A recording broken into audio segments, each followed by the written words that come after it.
اور اسرائیل نے جتنا جو اپنا ایک نظام بنا رکھا تھا اس طرح کے حملوں سے اپنے آپ کو بچانے کے لیے، وہ اس موقع کے اوپر لگتا ہے کہ مکمل طور پر ناکام ہو چکا ہے۔ جو ان حملوں کا جواز پیش کیا ہے حماس کی طرف سے، انہوں نے یہ کہا ہے کہ جو اسرائیل ہے وہ مسلسل مسجد اقصیٰ، جسے قبلہ اول بھی کہتے ہیں، اس کی بے حرمتی کر رہا ہے، اور وہاں پر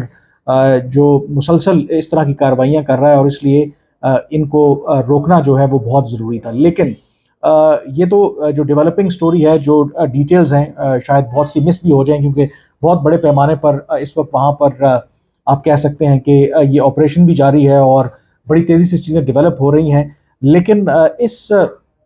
جو سارے جو لیٹسٹ جو ایسکلیشن ہوئی ہے، اس کی بہت فار ریچنگ امپلیکیشنز ہیں، اور پاکستان پر بھی وہ امپلیکیشنز ہو سکتی ہیں۔ سب سے پہلے اس حماس کے اس حملے سے پہلے،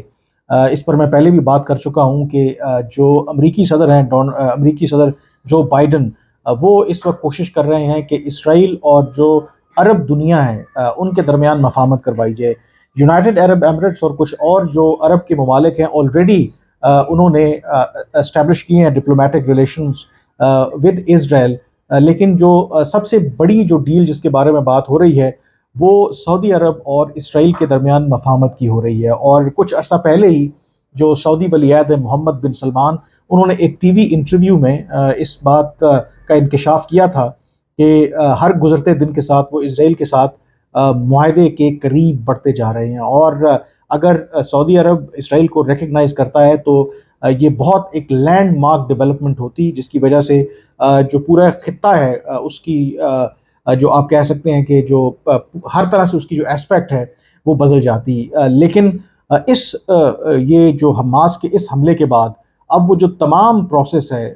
اور اگر کسی کا خیال تھا کہ کوئی پیس ڈیل ہو سکتی ہے یا اسرائیل کے ساتھ عرب اور باقی مسلم دنیا کی مفاہمت ہو سکتی ہے، وہ معاملہ اب بہت زیادہ پیچھے چلا گیا ہے۔ جو یو اے ای اور سعودی عرب کی طرف سے ابتدائی رد عمل سامنے آیا ہے، اس میں انہوں نے ڈی ایسکلیشن کی بات کی ہے، امیڈیٹ سیز فائر کی بات کی ہے، اور وہ زور دے رہے ہیں کہ تمام جو فریقین وہ تحمل کا مظاہرہ کریں۔ لیکن جس طرح کا اس وقت وہاں پہ سین ہے اسرائیل اور فلسطین کے درمیان، لگتا نہیں ہے کہ تحمل کا مظاہرہ کسی بھی طرح سے کیا جائے گا۔ تو یہ ایک سیٹ بیک ہے امریکہ کے لیے بھی، جو مفاہمت کرانا چاہتا تھا سعودی عرب اور اسرائیل کے درمیان، اور اس میں امپورٹنٹلی حماس جو حزب اللہ ہے، جو لیبنان میں اینٹی اسرائیل اور ماضی میں اسرائیل کے خلاف وہ بھی لڑتے رہے ہیں، اس گروپ کی طرف سے یہ کہا گیا ہے، بلکہ واضح طور پر انہوں نے یہ سٹیٹمنٹ جاری کیا ہے کہ حماس کا یہ جو حملہ ہے آج کا، یہ پیغام ہے ان تمام طاقتوں کے لیے، ان تمام ملکوں کے لیے جو اسرائیل کے ساتھ ڈپلومیٹک ریلیشن شپ اسٹیبلش کرنا چاہتے ہیں۔ اور جہاں باقی مغربی ممالک ہیں انہوں نے حماس کے اس حملے کی مذمت کی ہے، اسے دہشت گردی قرار دیا ہے، وہاں پہ ایران کے بارے میں یہ کہا جا رہا ہے کہ انہوں نے حماس کی اس کارروائی کی حمایت کی ہے۔ اور حماس، اگر آپ ایران اور حزب اللہ کو دیکھیں تو یہ کہا یہ جاتا ہے کہ حزب اللہ جو ہے وہ بہت کلوز سمجھا جاتی ہے ایران کے، اور ایران جو ہے وہ جب عرب اور اسرائیل کے درمیان مفاہمت کی بات ہو رہی ہے، ایران پبلکلی اس کی مخالفت کر رہا ہے، اور ایران سمجھتا ہے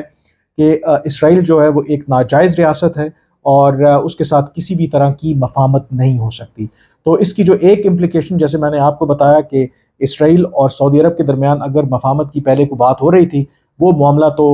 بالکل اب ختم ہو جائے گا۔ دوسری اس کی امپلیکیشن لامحالہ طور پر یہ بھی ہو سکتی ہے کہ اس جو سعودی عرب اور ایران کے درمیان اس سال مارچ میں چین نے ایک مفاہمت کروائی تھی، اور اگر ایران اب سپورٹ کر رہا ہے حماس کے اس حملے کو، اور حزب اللہ نے بھی یہ کہا ہے کہ یہ پیغام ہے ان مسلم ممالک کے لیے جو اسرائیل کے ساتھ اپنے تعلقات رکھنا چاہتے ہیں یا اسٹیبلش کرنا چاہتے ہیں، تو اس کا مطلب ہے کہ جو سعودی عرب اور ایران کے درمیان جو مفاہمت ہے اس کے لیے بھی یہ سیٹ بیک ہو سکتی ہے، کیونکہ سعودی عرب کا ہمیشہ سے ایک کنسرن رہا ہے ریگارڈنگ ایران، کہ ایران اپنی جو پراکسیز ہیں وہ استعمال کر کے مڈل ایسٹ کے اندر جو انسٹیبلٹی پھیلانا چاہتا ہے۔ اور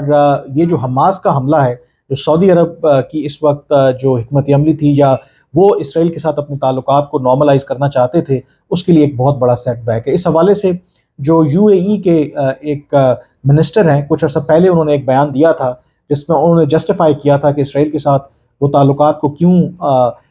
بہتر کرنا چاہتے ہیں اور ان کے ساتھ اسٹیبلش کرنا چاہتے ہیں، کیونکہ ان کا یہ کہنا ہے کہ یو اے ای اور جو باقی عرب دنیا کے ممالک ہیں وہ جیو اسٹریٹجی سے اب جیو اکنامکس کی طرف بڑھ رہے ہیں، یعنی کہ جو فلسطین کے اوپر جو عرب دنیا کا ایک موقف رہا،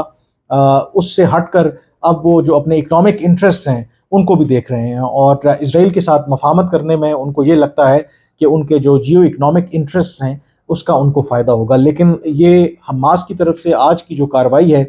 انپریسیڈنٹڈ ہے، غیر معمولی ہے، اور جو اس کی امپلیکیشنز ہیں وہ فار ریچنگ ہوں گی، اور اس اعتبار سے مے بی یہ جو ڈیولپمنٹ ہوئی ہے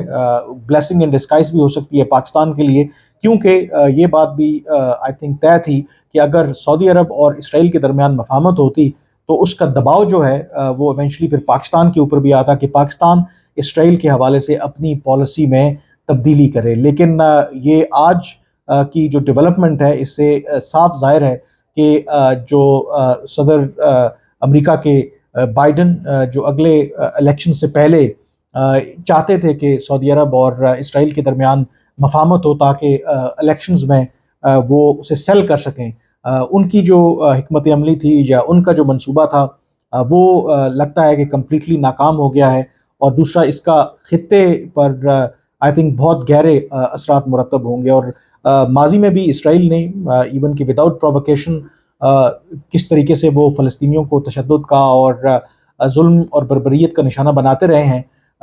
آج کی حماس کی اس کارروائی کے بعد ان کو تو بالکل ایک لائسنس مل جائے گا۔ لیکن ہمیں یہ بات نہیں بھولنی چاہیے، آج بہت سے لوگ مغربی ممالک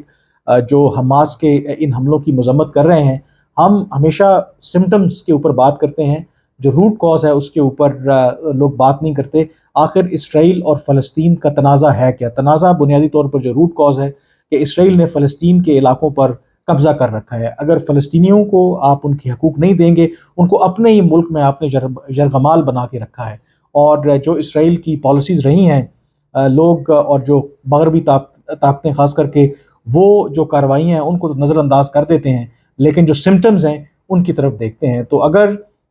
اسرائیل اور مشرق وسطیٰ اور میں اگر امن ہونا ہے تو اس کا ایک ہی سلوشن ہے کہ اسرائیل جو ہے جن فلسطینی علاقوں کے اوپر انہوں نے قبضہ کیا ہوا ہے وہ قبضہ چھوڑ دیں اور 2 اسٹیٹ سلوشن کی طرف جائیں، جس میں اسرائیل اور جو فلسطین ہیں دونوں آزاد ریاست کے طور پر سائیڈ بائی سائیڈ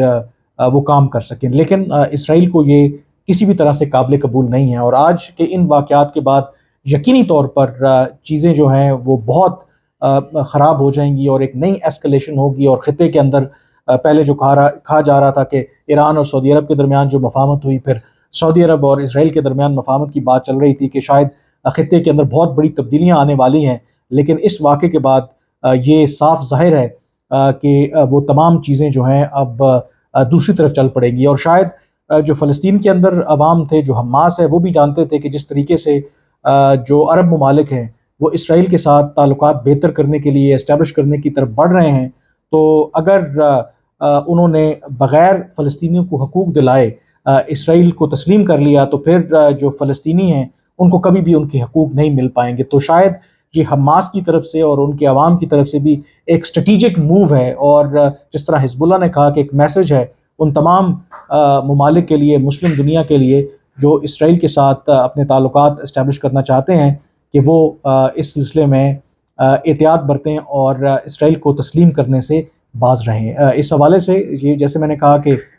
یہ ایک ڈیولپنگ سٹوری ہے اور اس کی فار ریچنگ امپلیکیشنز ہیں، تو آئی ول ٹرائی کہ میں اس حوالے سے آپ کو آئندہ آنے والے دنوں میں بھی اپڈیٹ کرتا رہوں۔ آج کی ویلاگ سے اتنا ہی، مجھے اجازت دیجیے، اللہ حافظ۔